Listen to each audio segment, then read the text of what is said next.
Like the previous slide said, E36 is donezo. This is not a video I really wanted to make, but realistically, I've not had that E36 for probably 2-3 years now. So I was originally planning on going crazy and building it up to this dream of mine. But once I kind of dove deeper and deeper into it, I realized there's a lot of things I can't do. Mainly being body work. I'm in the Midwest states, so those who are in the southern states or in like California, I'm jealous. To sum it up, the E36 is really rusty. I kind of knew it had some rust based on some of the photos I had previously put on the channel, some on the doors. But once I kind of got underneath the car, took off the rocker covers, and really saw the extent of how rusty it was, I realized this is kind of over my head. As you can see here, rust, rust, rust, rust, rust, rust, rust, rust, and then the battery box is rusting out as well. I can't do this, I can't manage this. So then I decided to pull the motor and transmission and look for a donor shell. So my search for a donor shell begun. And essentially I was looking for anything that the E36 motor would fit into, relatively plug and play. And again, I couldn't find anything. It was really difficult because, again, I'm in the Midwest states, so everything is rusted. And that was one thing I was really scared of tackling, was rust. And rightfully so. I always say, like, mechanical, I can figure it out, but bodywork, that's an art. And I'm artistically challenged, I can't do that.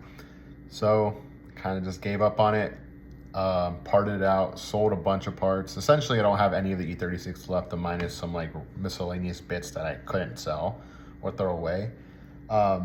If you need some twisty side skirts, let me know. I got some black ones for a sedan. Anyway, so yeah, it was kind of tough, and I don't regret my time with the car. It was just, again, I was in college, couldn't really do anything with the car that wasn't going to bankrupt me. And so I kind of just went on a hiatus for 4 years, which is crazy to think about. It doesn't really feel like that. But there's something I wanted to show you guys, and something that I think me back then would be really proud of and really excited to see. And knowing that giving up that to lead to this is something that was really needed. So let me just start on record saying I'm sorry for the terrible lighting. This is my apartment garage, so it's not the greatest. But I have a new vehicle here. A little background, I've had it for, I wanna say 2-3 months now. Just kind of been chilling. I drive it occasionally, but now that it's starting to snow, haven't really taken it out. It's just been sitting here in the garage. It is a work in progress, it needs a lot of work. So this is my new-ish to me, 2006 BMW M3.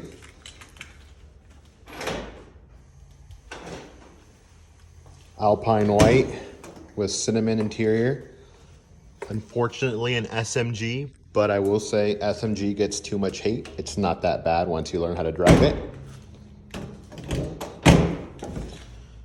I don't know what brand these are, but I think they're OEM. If they're not, they're reps, but regardless, I think they look good.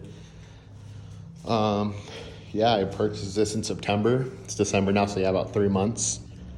And it's lived up to what I thought it was gonna be. I love it so much, and yeah, I guess starstruck, I guess. Because anyone who knows me knows this is a car that I wanted for a really long time.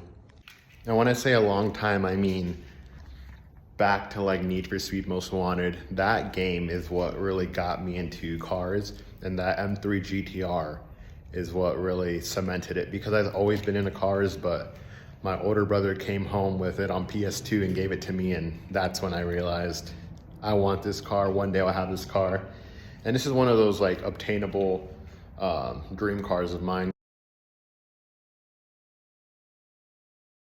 I'm a big BMW guy. I've always loved BMWs. Love BMWs ever since, I want to say, Need for Speed Most Wanted with the E46 M3 GTR. I love that car. Still my dream car, E46 M3. Realistically, I didn't pay that much for it. It has an immense amount of service records. I'm talking like $16,000 within the last 2 years. And yeah, it's realistically, for the mileage and the age, it's really clean. Can't really complain. So it has about 156,000 miles. Has this Enos head unit. It had the rod bearings completed and the Bisons by, I don't really know how to say it, and I'm sorry if I'm butchering it, but it had the Vanos bulletproofing.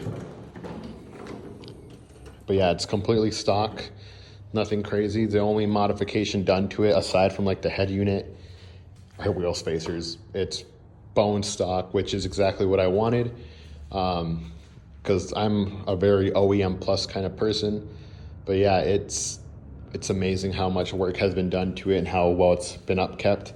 There are some blemishes here and there that really bug me. Number one being this down here. So the day before I picked this up, the previous owner had backed into a curb trying to go to his son's, I think, baseball game. I was really excited because this had just been repainted.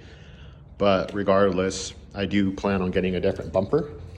Just a matter of funds, because the more I get into cars, the more I realize it's not cheap. Especially when you get like any sort of M division car or sort of like higher performance vehicle, they tax. So yeah, there's that. It has a few rock chips, but again, for the mileage and age, what do you expect? It did have a quarter panel replacement, a partial quarter panel replacement, because it was rusting. That was on the other side, and it looks great. The only kind of caveat I have is bumper sag, but it's kind of complicated because usually there's like a stud that you bolt on the bumper like clip. Mine was rusted and it popped off, so I need to figure out what I'm going to do with that, whether it's 3D printing one or figuring something out, because yeah, I don't really know what I'm going to do with that, but that's something I'm going to figure out because I'm pretty OCD. So like this right here too, really bugging me. And then these like under like window, is it headlight washer sort of things are kind of chipped up too, so eventually I want to get those repainted. So I'm hoping to get a new bumper, and then once I get the new bumper, have those painted to paint match as well. The hood also has seen some better days. There's some chips there, but again, what do you expect? It's like, I can't even do the math right now. I'm too excited to talk about it.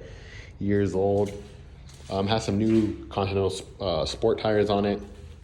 It has upgraded like speakers, so if you're into that kind of thing. So I came across this car by accident. I was doing my usual take of Facebook Marketplace, which if you're trying to save money, don't do. But yeah, just like the E36, I found this one and I was like, shoot, I want to go look at it. So I reached out to the guy.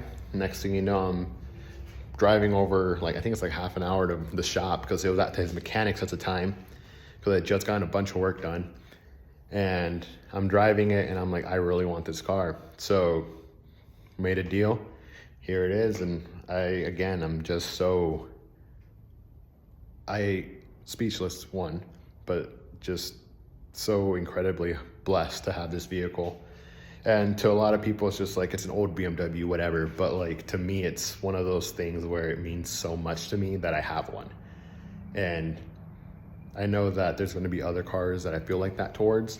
But to have this one at 24, you know, it's pretty crazy to me. I wasn't expecting to get this car so soon or at all, because again, all of them are so rusted out and clapped out. And I don't know, it's just crazy. The only kind of big thing I need to address aside from the SMG is it needs the rear subframe done. And those who know E46s know it's pretty expensive. And that's kind of partially why I was able to not lowball, but lowball. So yeah, it needs the rear subframe done, which is something I can't do myself. I am off wall welding. I don't trust myself to do that, so that's something I'm going to look for a shop to do. I've already gotten some quotes, and again, it's like minimum $3,000 plus all the differential bushings and all the bushings that go back there that I want to upgrade while I'm in there. So I think one quote I got from the town I'm in, Omaha, was like $5,000. So it's a lot of money, but that's something that you really want to address before you kind of beat on the car. So I've been pretty light on it. Haven't been doing anything crazy with it. Yeah, I get up in the rev ranges occasionally, but again, very nice to the car, very gentle. Just because I don't want the rear floor to rip out, that just adds a complex list of issues that I don't have money for and I can't handle. But yeah, so on top of that, do eventually want to get to manual swapping it. I did say the SMG is not as bad as people think. It has its like quirks and features. You learn it as you drive it, and that's something that I think hasn't really, it doesn't really get the love it deserves because everyone wants a manual, and I agree, I want a manual too. So yeah, I'm again pretty stoked about this. I already have some big plans for it. It's just a matter of finding the time, finding the money. Because I do work full time, obviously, out of college. I'm going back to school on top of that. And then I also don't want to dig into this car, leave it sitting like I did the E36, and then part it out. Like, that's not the intention with this. This is one where I told myself if I buy this, I'm keeping it for a very long time, if not ever. I think it'd be really cool to have a car where it kind of just reminds me where I started out and go from there. So yeah, guys, thanks for kind of checking back in. I'm sorry it's been a while. I was going to include some clips of me like driving around and things like that just so you can get a POV. But it got kind of late out. It's really cold and I don't want to have to go through and like warm up the car, drive it around, bring it back in and all that stuff because my garage kind of is a little cramped. But yeah, so I'll go ahead and make sure to upload one of those POVs once I get my GoPro, which is another reason why I haven't taken a video like that because my old one broke. So yeah, again, thanks again for tuning in. I know it's been a while and I hope to kind of like keep uploading continuously as I get like mods and as I get sort of like finds and things like that. And then once I get the subframe reinforced, that's something I'm going to be documenting as well.